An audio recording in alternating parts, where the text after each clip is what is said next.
The day Wesson was born was just like the day that our daughter was born. It started out very calm in comparison to what it was about to be.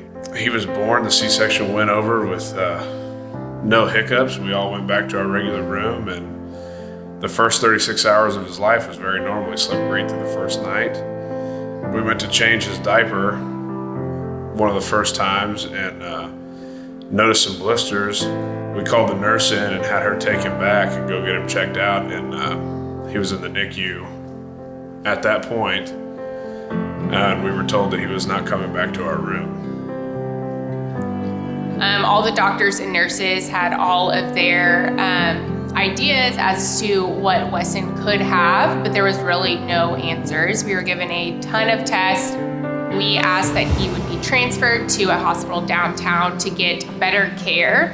When he was transferred, we found out within 24 hours of being there that he had a lifelong diagnosis of epidermolysis bullosa, or what most people call EB. And epidermolysis bullosa is a skin disorder. It's a genetic disease that any type of friction or force is going to cause lesions and shearing of the skin. But the only thing that these babies and kids can do is have their skin wrapped multiple times with protective layerings to keep the skin intact and try to protect it as much as possible.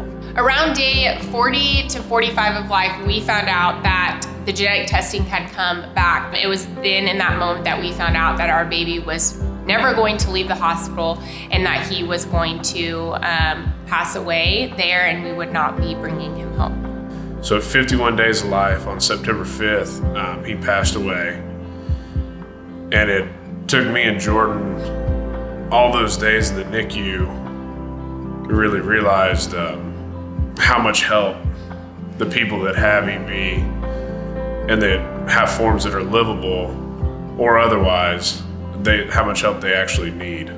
And through that journey and through Wes's life, the impact he was able to have on people, pointing them to Jesus and just showing them our response to something so terrible, really made us realize that this was something way beyond Wes and way beyond just his 51 days in life, and it was our job as his parents to carry on his legacy. So with that in mind, we had the idea of starting a nonprofit to try to fund the research to have a cure for EB. And that nonprofit we named Wesson's Wish. The cool thing about what we were doing is obviously EB is so near and dear to us, and that is what we are raising money for, is curing EB. However, the cure that they are most likely looking for is through gene therapy. So not only when we find a cure for EB will we be helping everyone with EB, we'll be helping about 10% of the population who suffers from a disease that can be impacted positively through gene therapy. Wesson's Wish is our battle cry to cure EB. We are ready for you to link arms with us so that we can all come together and find a cure for EB. There are many ways that you can be involved, and you can find out all of this information on our website at www.wessonswish.com. We can't wait for you to come along with us on this journey to find a cure and end EB forever.